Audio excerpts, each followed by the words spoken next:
Kita beralih ke informasi selanjutnya, Saudara. Jelang tahun ajaran baru, toko perlengkapan sekolah dibanjiri pembeli.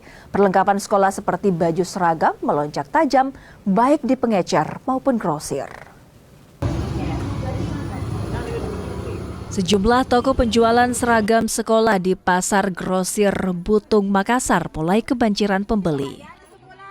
Momen tahun ajaran baru membuat penjualan seragam sekolah meroket. Tak hanya dengan eceran, pedagang grosir pun raup untung besar. Mereka bisa alami peningkatan omset hingga 4 kali lipat. Ini ramenya dari bulan baru rame di bulan akhir bulan 5, padahal biasanya bulan 4 itu rame. Kalau sejauh ini mungkin yang paling banyak dicari seragam apa? Untuk saat ini kebanyakan saya lihat yang cari SMA. Biasanya kan SD. Tidak tahu ini kenapa bisa SMA duluan, baru SD belum. Mungkin karena masih di belakang sekolah ya. Kalau untuk yang keluar daerah bagaimana aja masih banyak? Masih ada juga. Iya, masih lumayan ramai lah kalau dari daerah. Kemana mungkin paling banyak sekarang yang kesana jadi nggak luang? Hampir seluruh kabupaten di Makassar, bahkan Sulawesi Tengah juga ada.